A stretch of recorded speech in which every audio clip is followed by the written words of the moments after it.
Question छ अरु sir सुरुदेखि पढाइदिनु हो सर बरु सुरुदेखि पढाइदिनु कस्तो मजाले भन्ने तिम्रो क्लासमा त नआउनु अनलाइन पढ्छौ तर टाइम पास भएर सर क्रिप्टोग्राफीको कीहरुको भन्नु पर्यो रिजर्भेसन पोर्टलको बारेमा भनिदिनु पर्यो के हो त्यस्तो क्रिप्टोग्राफी भनिदिनु पर्यो रिजर्भेसन प्रोटोकल रिजर्भेसन प्रोटोकल मैले नि हेरेँ नि के रहेछ क्रिप्टोग्राफी चाहिँ हेरेँ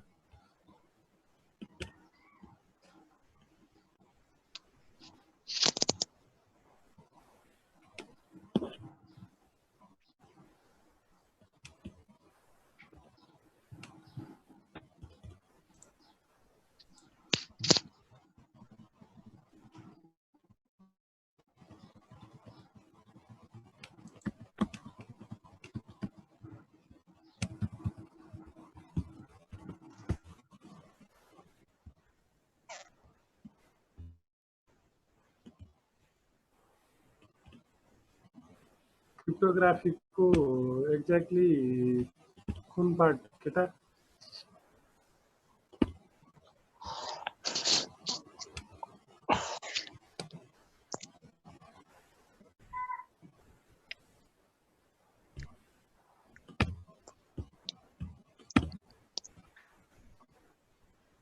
नेटवर्क सेक्युरिटीको कुन पार्ट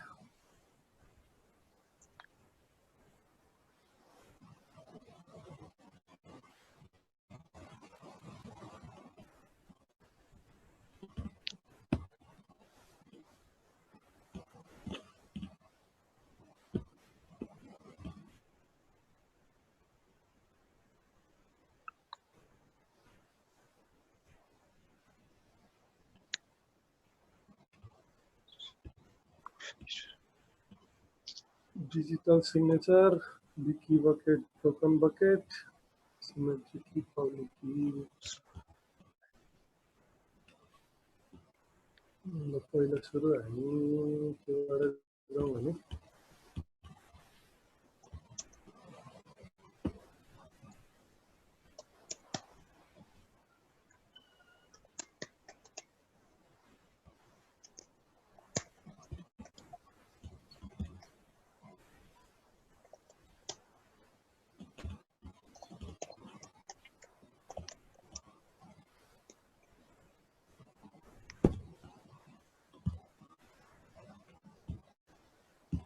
डिजिटल सिग्नेचरबाट जाउँ अगाडि त्यसको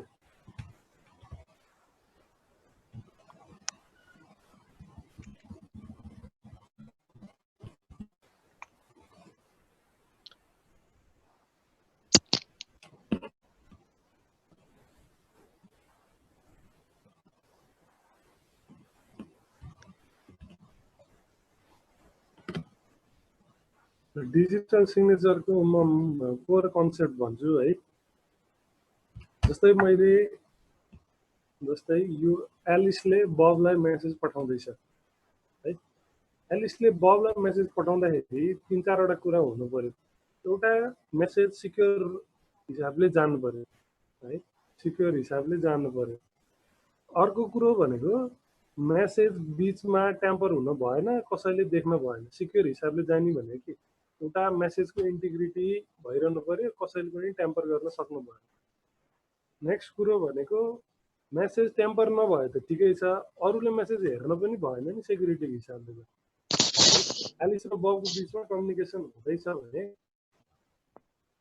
बीचमा कसै र बबको सिक्रेट कन्भर्सेसन हेर्न पनि भएन यो दोस्रो कुरो तेस्रो कुरो के हो भन्दाखेरि एलिसले बबलाई मेसेज पठाइरहेको छ भने यो मेसेज मलाई एलिसले नै पठाएको हो भनेर बबले कसरी भेरिफाई गर्ने भन्ने प्रब्लमलाई सल्भ गर्नको लागि चाहिँ डिजिटल सिग्नेचर युज गरिन्छ भन्न खोजेको जस्तै एलिसले बबलाई मेसेज पठायो के गर्छ भन्दाखेरि बबले मेसेजलाई इन्क्रिप्ट गरेर पठाउँछ अथवा तालचा लगाएर पठाइदिन्छ है त्यो मेसेज बबले पाउँछ बबसँग एलिसको पब्लिक की पहिल्यै हुन्छ अनि उसले त्यो तालचा खोलेर भित्रको मेसेज हेर्न पाउँछ। दुईटाको बीचमा सिक्योर कम्युनिकेसन भयो। अब यो मेसेज एलिसले नै पठाएको हो भनेर कसरी भेरिफाई हुन्छ भन्दाखेरि यदि त्यो मेसेज डिक्रिप्ट गर्दाखेरि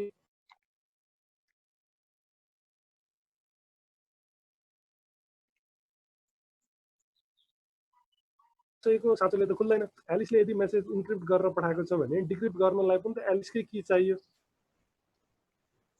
त्यो हिसाबले चाहिँ यदि एलिसको कीले त्यो इन्क्रिप्ट गरेको मेसेज ओपन भयो भने चाहिँ एलिसले नै पठाएको हो भनेर भेरिफाई हुन्छ। त्यसलाई नै हामीले डिजिटल सिग्नेचर भनेर भनेको। अब यहाँ कम्युनिकेसन कस्तो भयो भन्दाखेरि पहिला सुरु बबको पब्लिक की लिएर एलिसले त्यसलाई चाल्चा लाएर एउटा प्याकेट बनाउँछ अनि त्यसलाई फेरि आफ्नो लकले चाल्चा लगाइदिन्छ। अनि त्यो दुईटा लक भएको मेसेज बबका जान्छ।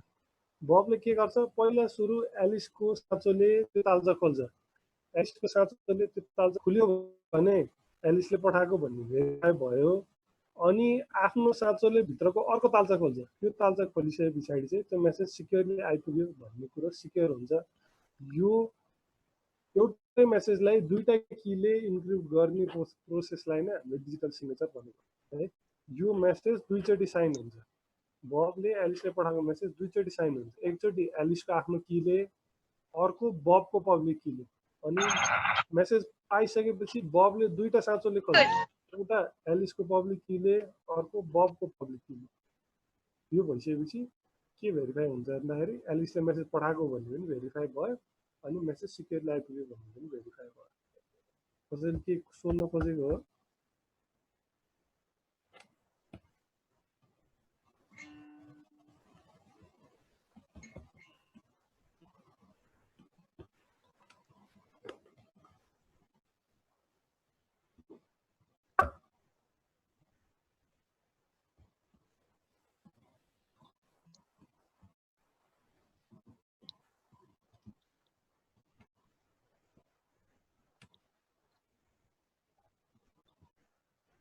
प्याकेट फिल्टरिङको पनि क्वेसन आएछ है।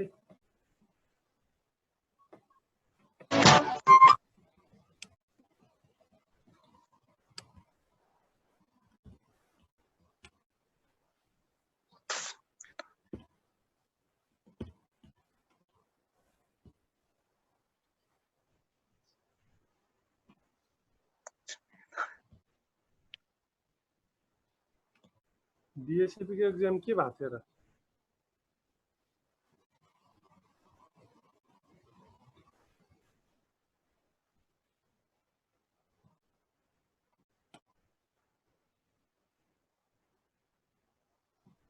बिग्रियो अब अर्को वर्ष दिने फेल हुने अर्को वर्ष दिने।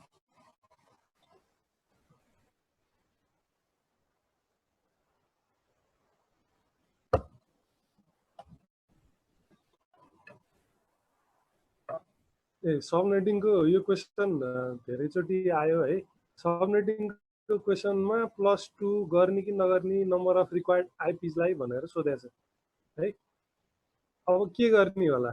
जस्तै this department requires 20 IP addresses भन्यो भने क्वेसन त्यही सिद्धियो। किनभने आइपी एड्रेसेस भन्नासाथ सबै कम्प्युटरलाई चाहिने आइपी एड्रेस भइ नै हाल्यो प्लस होस्ट आइडी र नेटवर्क आइडी इन्क्लुडेड गरेर भनेको हो। एड्रेसेस अथवा आइपी एड्रेसेस भन्यो भने सबनेटिङ गर्दाखेरि +2 गर्न पर्दैन है। यदि होस्ट भनिदियो अथवा कम्प्युटर्स भनिदियो अथवा पीसी यतिवटा पीसी चाहिन्छ भनेर भन्यो भने इच इन्डिभिजुअल पीसी एउटा एउटा आइपी चाहिहाल्यो। तर त्यो पीसीहरू बसेको नेटवर्कलाई एउटा नेटवर्क आइडी र एउटा ब्रोडकास्ट आइडी पनि चाहिन्छ। त्यो केसमा चाहिँ +2 गर्न पर्यो। च्याटमा हेर है।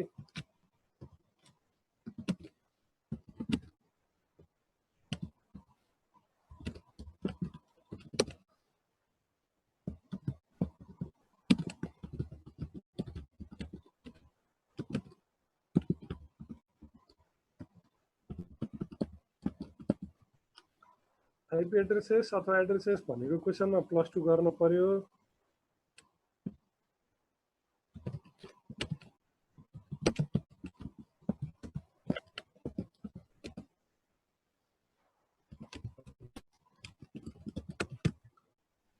होस्ट्स पीसीज अथवा कम्प्युटर्स भन्यो भने चाहिँ क्वेसनले सोधेको आइपी एड्रेसमा +2 गर्न परेन।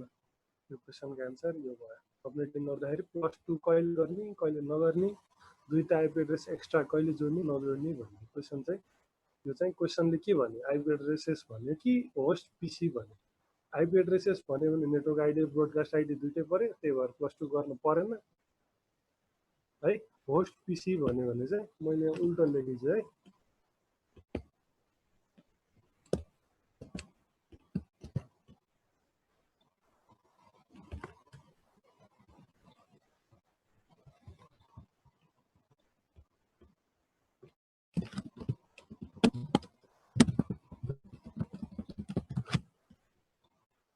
क्वेसनले होस्ट अथवा पीसी भन्यो भने चाहिँ +2 गर्न पर्यो। आइपी एड्रेस भन्यो भने चाहिँ +2 गर्न परेन। आइपी एड्रेसमा नेटवर्क आइडी र ब्रोडकास्ट आइडी इन्क्लुडेड भएर सोधेको हो भने बुझ्नु पर्यो। अर्को एउटा क्वेसन आयो प्याकेट फिल्टरिङ भनेको के भनेर है। फायरवालमा प्याकेट फिल्टरिङ भनेको के? अब कुनै पनि नेटवर्कमा के कुरा एक्सेस दिने के कुरा एक्सेस नदिने, अराइभिङ प्याकेट्स र डिपार्टिङ प्याकेट्समा भएको कन्टेन्टको बेसमा फिल्टरिङ गर्न पर्यो भने अब प्याकेट फिल्टरिङ भनेर भन्नु। प्याकेट भन्दा साथ प्याकेट भनेको कुन लेयरको कुरा हो भन्दाखेरि नेटवर्क लेयरको कुरा हो है। त्यही भएर प्याकेट फिल्टरिङ नेटवर्क लेयरमा हुन्छ। राउटरहरूले फायरवालहरूले नेटवर्क लेयरमा बसेर प्याकेट फिल्टरिङ गर्छ। अब नेटवर्क लेयरमा फिल्टरिङ हुने आधारहरू के हो भन्दाखेरि एउटा सोर्स आइपी डेस्टिनेसन आइपी, जस्तै 192.168.0.1 भन्ने डिभाइसलाई चाहिँ बाहिरको नेटवर्कमा युट्युब चलाउन नदिने भनेर भन्यो भने अथवा बाहिरको नेटवर्कमा एक्सेसै नदिने, यो इन्टरनल सिक्योर कम्प्युटर हो यसलाई बाहिरको नेटवर्कमा कम्युनिकेसन गर्नलाई एक्सेस नदिने भन्यो भने सोर्स आइपी डेस्टिनेसन आइपी एड्रेसको आधारमा फिल्टरिङ गरिन्छ। जस्तै बाहिरबाट अननेसेसरी रिक्वेस्ट आइरहेको छ, अननेसेसरी रिक्वेस्टको यसो आइपी एड्रेस हेर्दाखेरि कसैले इन्ट्रुजन गर्न एटेम्प्ट गरेको हो भन्ने हिसाबले त्यो आइपी एड्रेसेस पाइयो भने चाहिँ त्यो आइपी एड्रेसेसलाई ब्यान गर्नको लागि पनि फायरवालमा प्याकेट फिल्टरिङहरू आइपी एड्रेसको आधारमा गरिन्छ। अर्को भनेको टिसिपी युडीपी डेस्टिनेसन पोर्ट भनेर भन्यो है। जस्तै मलाई यहाँभित्र वेब सर्भर मात्रै राखेको छु मैले नेटवर्कमा, वेब सर्भरमा भनेको पोर्ट नम्बर 80 मा मात्रै रिक्वेस्ट आओस् भन्ने हिसाबले मैले प्याकेट फिल्टरिङ गर्नु पर्यो। यो त वेब सर्भर हो, यसमा त एसएमटिपी पनि इनेबल हुनु भएन, डिएचसिपी पनि इनेबल हुनु भएन भनिसके पछाडि पोर्ट नम्बर 80 र एचटीटीपीएस को लागि चाहिँ नि पोर्ट नम्बर 143 मात्रै इनेबल गर्ने, बाँकीको एसएमटिपीमा युज हुने पोर्ट नम्बर 25 अनि रिमोट एक्सेसको लागि युज हुने पोर्ट नम्बर 22 एसएसएच टेलनेट यिनीहरू रिमोट एक्सेस पनि नदिने हिसाबले चाहिँ हामीले पोर्ट एड्रेसको आधारमा पनि प्याकेट फिल्टरिङ गर्न सकिन्छ। अथवा बाहिरबाट कसैले पिङ गरिरहेको छ, पिङ गर्न दिने कि नदिने त्यस्तो मेसेजलाई आइसिएमपी भन्छ, इन्टरनेट कन्ट्रोल मेसेज प्रोटोकल भनेर भन्छ है। नेटवर्कमा सबै कुराहरू ठिक छ कि छैन भनेर चेक गर्नको लागि आइसिएमपी मेसेजहरू युज गरिन्छ। भन्न खोजेको बाहिरबाट कसैलाई पिङ गर्नको दिने कि नदिने, नेटवर्क स्क्यान गर्न दिने कि नदिने, यस्तो कुराहरू चाहिँ आइसिएमपी मेसेजमा हुन्छ। यो आइसिएमपी मेसेजको आधारमा पनि प्याकेट फिल्टरिङ गर्न मिल्ने हो। अनि टिसिपीमा एउटा एक्नोलेजमेन्ट भन्ने हुन्छ। एक्नोलेजमेन्ट टिसिपीमा एक्नोलेजमेन्ट गर्ने भनेको छ त्यो टिसिपीको हेडरले, एक्नोलेजमेन्ट गर्ने भनेको छ त्यो हिसाबले पनि टिसिपी प्याकेटहरू पनि फिल्टर गरिन्छ। मेजरली यो दुईटा कुरामा फिल्टरिङ गर्ने हो प्याकेट फिल्टरिङ भनेको।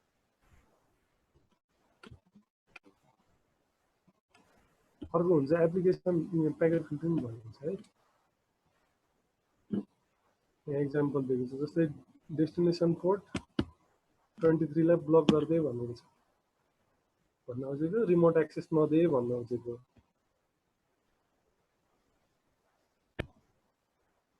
टेलनेट गर्न नदिने, टेलनेट भनेको रिमोट एक्सेस गर्ने प्रोटोकल हो। रिमोट एक्सेस गर्नको लागि पोर्ट नम्बर 23 लाई ब्लक गरिसकेपछि फायरवालमा त्यसले यो नेटवर्कमा एक्सेस पाउँदैन भनेर खोजेको।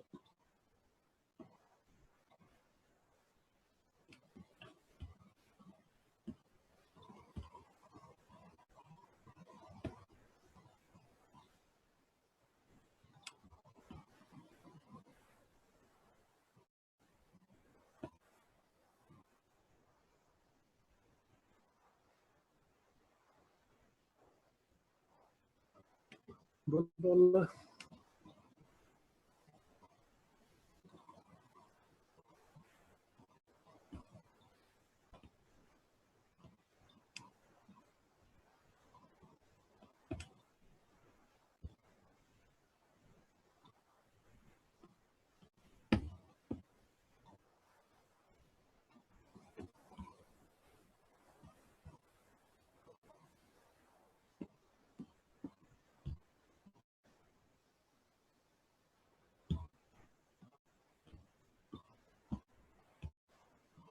अरु भन्नु त क्वेशनहरु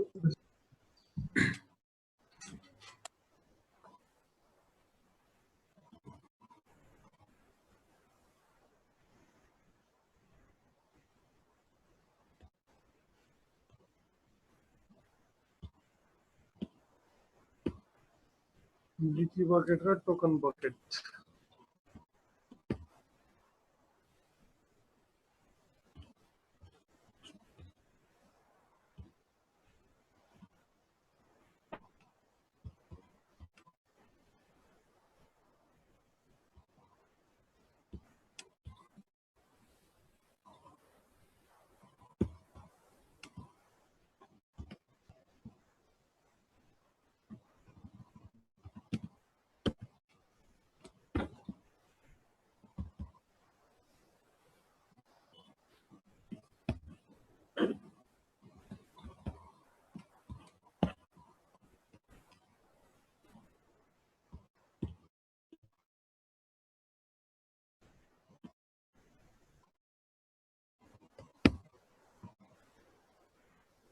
ल हेर है लिकी बकेट र टोकन बकेटको डिफरेन्स के भन्दाखेरि leaky bucket token bucket transport लेयरको अल्गोरिदम हो है। यसले चाहिँ के गर्छ भन्दाखेरि कन्जेसन म्यानेजमेन्ट गर्ने रे बस्टी ट्राफिक म्यानेज गर्ने भनेर भन्छ।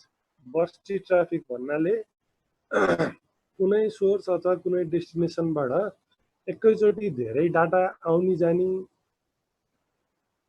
नहोस्, कुनै टाइममा चाहिँ एकदम धेरै डाटा ट्राफिक आउने, कुनै टाइममा चाहिँ केही पनि नआउने नहोस् भनेर सिमिलर हिसाबले ट्राफिक रेगुलेट गर्नको लागि यो दुईटा अल्गोरिदम युज हुन्छ। यो खास किन गरेको भन्दाखेरि जस्तै मेरो कम्प्युटरले पनि नेटवर्क मेरो घरको नेटवर्क एक्सेस गरिरहेको हुन्छ, मेरो फ्यामिली मेम्बरले पनि मेरो घरको नेटवर्क एक्सेस गरिरहेको हुन्छ।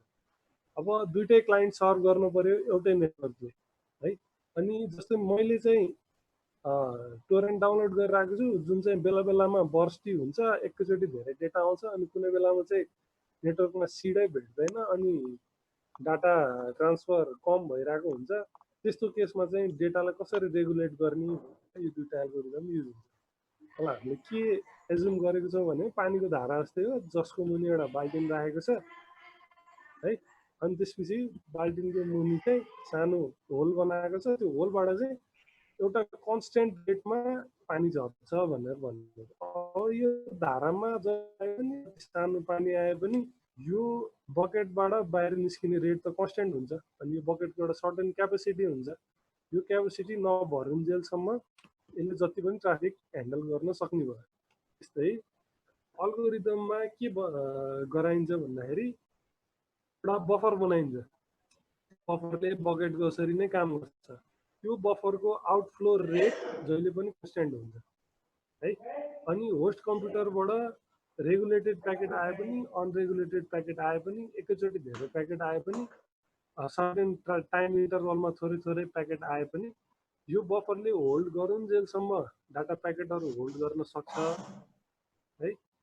अनि डेटालाई के गर्छ भन्दाखेरि रेगुलेटेड हिसाबले आउटफ्लो गराउँछ अनि नेटवर्कमा ट्राफिक कन्जेसन हुन दिँदैन भन्ने हिसाबले यसरी ट्राफिक सेपिङ गरिन्छ लिकी बकेटमा।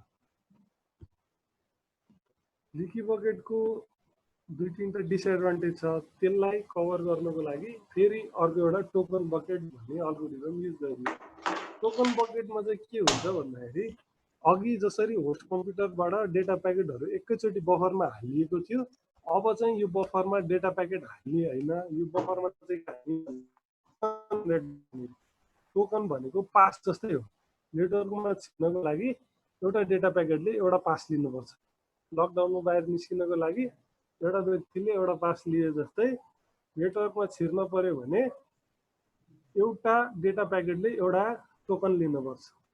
त्यो टोकन के हुन्छ भन्दाखेरि हरेक टी टाइममा जेनेरेट हुन्छ। अब टी टाइम भनेको 1 मिलिसेकेन्ड 2 मिलिसेकेन्ड कति डिफाइन गरेको छ, त्यो हिसाबले टोकनहरू जेनेरेट हुँदै जान्छ। डाटा आए पनि डाटा नआए पनि यो टोकन यो बकेटमा एउटा टोकन हरेक टी टाइममा एड हुँदै जान्छ। अब सपोज यहाँनिर डाटा आएकै छैन है, डाटा आएको छैन भने के हुन्छ भन्दाखेरि एउटा टोकन थपिँदै जान्छ टी टाइममा, अनि टोकनले यो बकेट भरिँदै जान्छ। अब एकैचोटि यो होस्ट कम्प्युटरबाट धेरै ट्राफिक आयो अथवा धेरै डेटा प्याकेटहरू आयो भने के हुन्छ भन्दाखेरि यहाँनिर पहिले भरेर बसेको छ है, भनिसके पछाडि एकैचोटि यो बर्स्टमा आएको ट्राफिकलाई पनि यहाँ भएको टोकनहरूले क्यापेसिटी पुर्याउन सक्छ अथवा सबै डेटा प्याकेटले एउटा टोकनहरू पाउन सक्छ भन्ने हिसाबले चाहिँ डाटा आए पनि नआए पनि यहाँनिर टोकनहरू भरिँदै जान्छ। यसले चाहिँ के गर्यो भन्दाखेरि एकैचोटि धेरै रिक्वेस्ट आयो भने चाहिँ के गर्ने भन्ने प्रब्लमलाई एड्रेस गरेको। जस्तै माथिको लिकी बकेटमा चाहिँ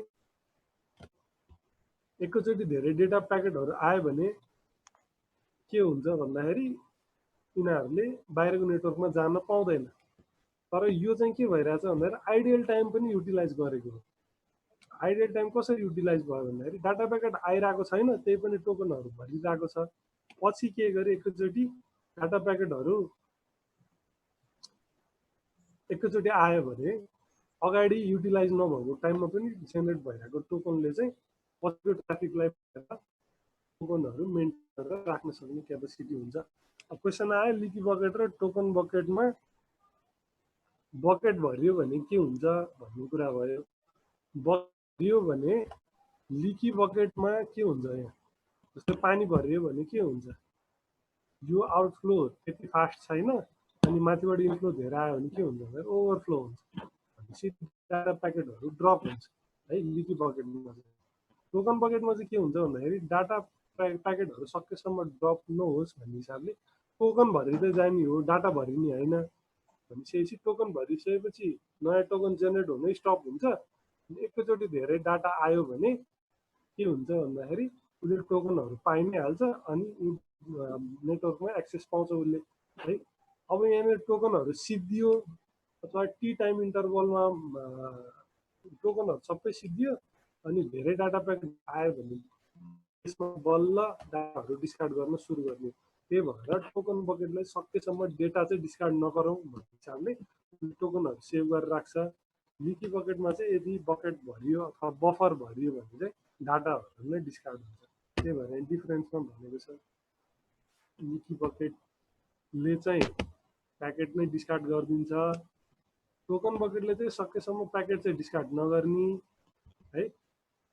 प्याकेटहरू डिस्कार्ड नगरी टोकनहरू बचाएर राख्ने, जति प्याकेट आए पनि टोकनहरू दिएर पठाउन सकिन्छ भन्ने हिसाबले अब टोकनले नै बकेट भरियो र अब यहाँभन्दा बढी टोकनहरू अट्दैन बफरमा भन्ने हिसाब भयो भने चाहिँ टोकनहरू डिस्कार्ड हुन्छ। त्यसले गर्दाखेरि डेटा लस हुने चान्स चाहिँ कम हुन्छ टोकन बकेटमा भनेर टोकन बकेट चाहिँ is a slightly better algorithm than leaky bucket भन्ने हिसाबले चाहिँ टोकन बकेटको डिसएडभान्टेजलाई कभर गर्नको लागि लिकी बकेटको डिसएडभान्टेज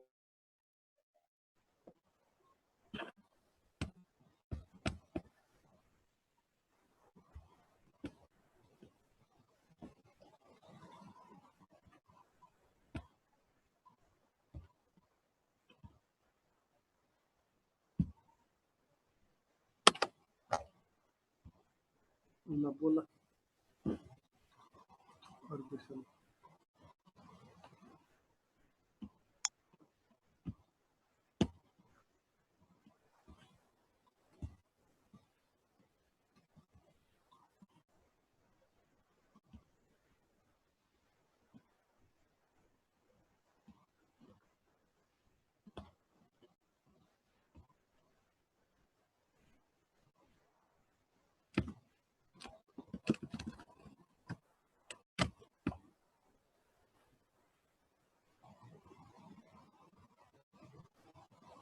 अब अघि के अरे हाम्रो सबनेटिङको क्वेसनहरू पनि गर्न पाए हुन्थ्यो भन्ने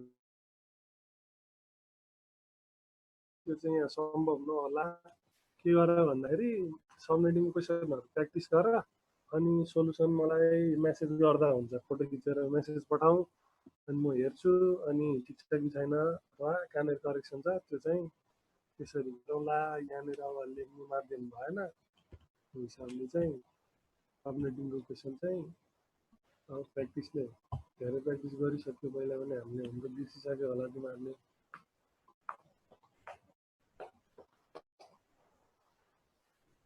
ओल्ड क्वेसनहरु प्र्याक्टिस गर सबनेटिङको चाहिँ अनि नथाहा भएको कुरो पढेको कुरो मलाई मेसेज गर्न पठाउनुहुन्छ गफ गरौँ त गफ गरौँ अब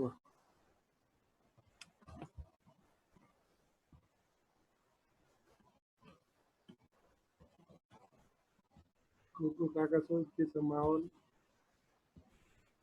थोपडा देखाऊ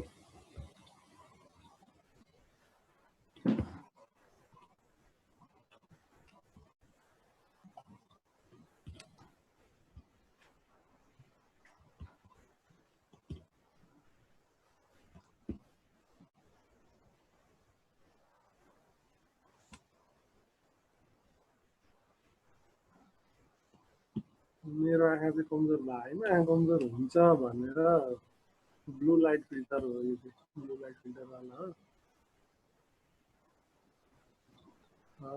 गुड सर भन्नु त के गरेर दिन कटाउनुहुन्छ सर बोर लाग्दैन मलाई घर बस्न पाएपछि केही चाहिँदैन काम त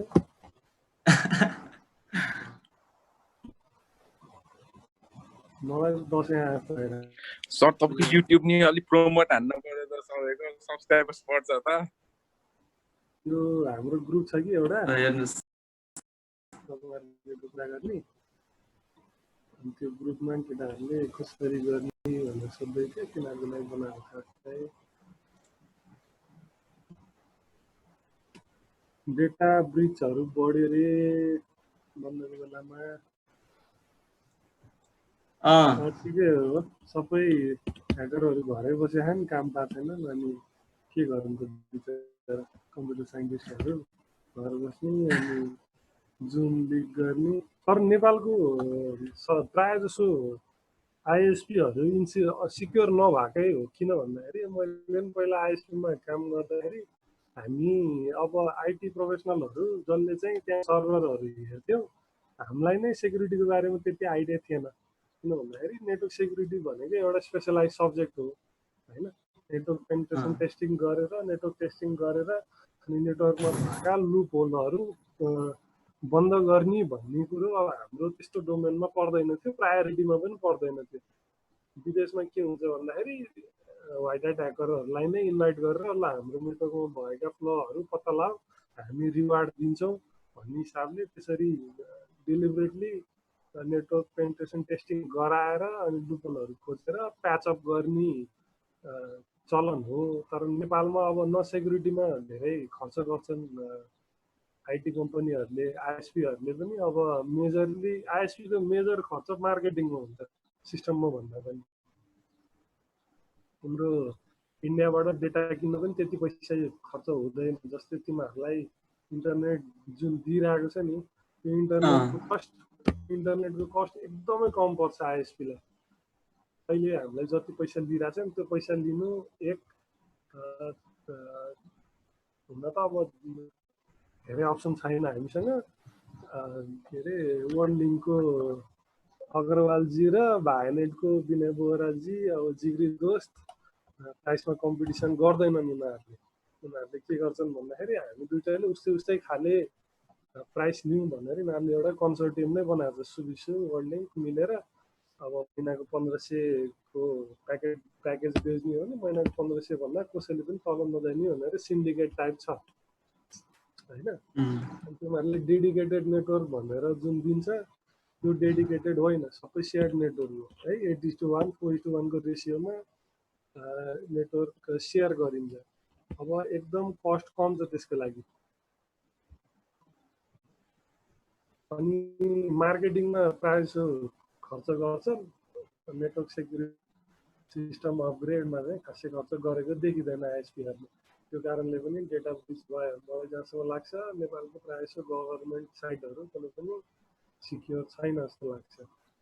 अनि आइएसपी गभर्मेन्ट त सिक्योर छैन, प्राइभेट कम्पनीले पनि सक्छ तर गरेको छैन। त्यो हिसाबले भाइनेटको पनि अस्ति लिक भयो युजर इन्फर्मेसनहरू, इमेल आइडीदेखि लिएर पुरो नेटवर्कको पासवर्डहरूसम्म लिक भयो। मर्केन्टाइलको अहिले वेबसाइट रेजिस्ट्रेसन गर्ने नै बन्द भएको छ। त्यो सुरु भयो यता नै। तिनीहरूको पनि ह्याक भएर हो।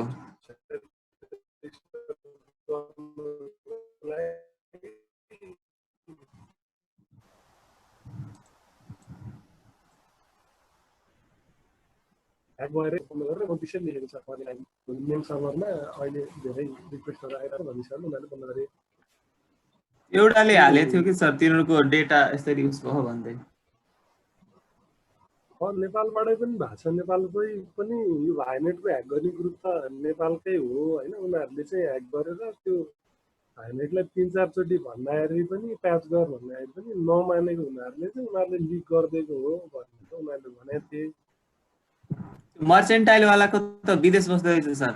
मर्केन्टाइल वालाको के मान्छे त्यो ट्विट गरिरहेको थियो। त्यो ह्याक पनि चाइनाबाट भएको हुन्थ्यो।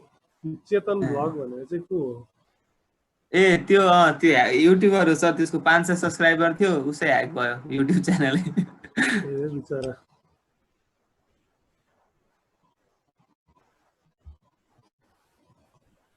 ए 500K के 500K के छुटेछ।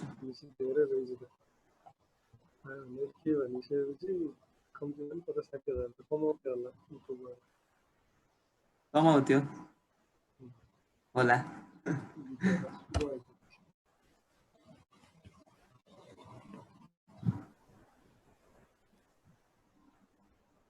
अब त अलिअलि ट्रेन्ड बस्छ होला यो नेटवर्क सेक्युरिटीमा मान्छे यत्रो भइसकेपछि। नेटवर्क सेक्युरिटीमा अब करियर अप्सनहरू पनि धेरै खुल्ने जस्तो देखिन्छ।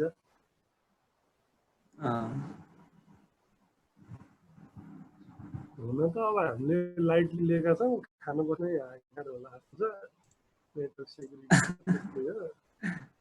अब पढेर पास भएर नि सर जब पाइन्छ कि नै किन त्यो शङ्का त पहिले नै थियो। अब अझै उस भयो। जस्तै नेपालको जिडिपीको 50% इन्कम बन्द भयो। 30% जस्तो हाम्रो रेमिटेन्सबाट आउँथ्यो, रेमिटेन्स सबै भयो। त्यस पछाडि बाँकीको टुरिज्म सेक्टर एग्रिकल्चरबाट आउँथ्यो, त्यो पनि ठप्पै भयो। भनिसकेपछि हामी नेपाल भन्ने देशको कमाइ छैन। अब केही इन्डियाबाट खाद्यान्न किनेर खान भने पनि नेपाल सरकारले चाहिँ 6 महिनासँग हामीसँग क्यास रिजर्भ छ भनेर भन्छ, तर त्यत्रो क्यास रिजर्भ छ जस्तो लाग्दैन मलाई। किनभने ट्याक्स पनि उठेको छैन विगत 3-4 महिनादेखि।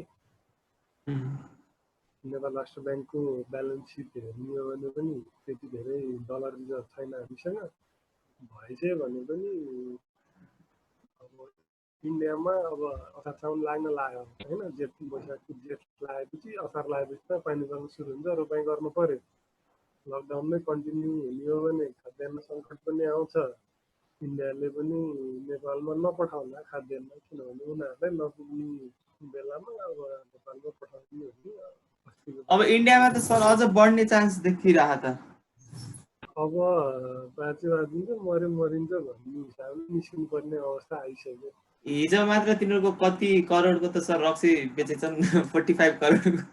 एक दिनको लागि खोलेको पुरै दसैँ आज तिनीहरूले।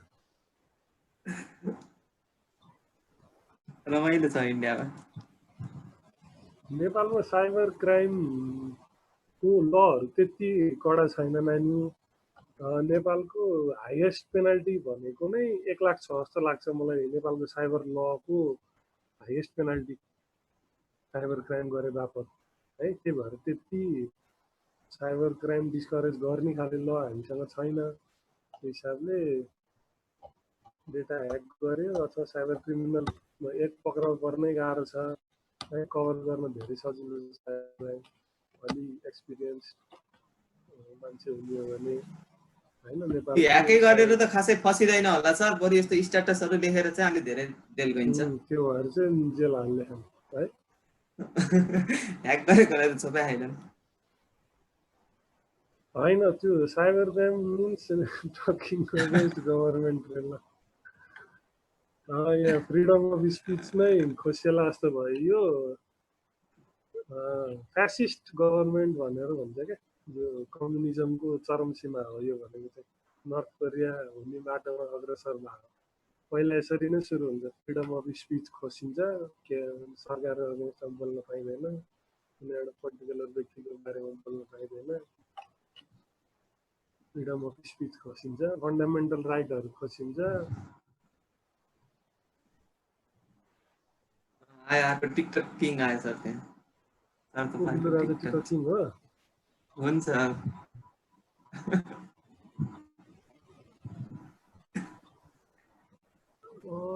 खै यो चाहिँ अब भिडियो रेकर्ड गरेर युट्युबमा हाल्दा साइबर क्राइम लाग्छ कि नै रे? इन्टेलेक्चुअल प्रपर्टी हो भने लाग्ला, अब मैले पढाएको इन्टेलेक्चुअल प्रपर्टी हो जस्तो लाग्दैन।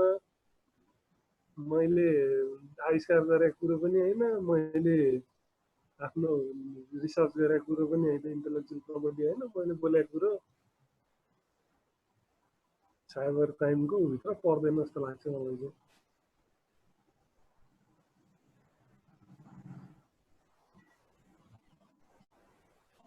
बिल्लु राजा टिकटक किङ हो? हो सर टिकटक किङ। मेरो पनि टिकटक छ भन्ने होला र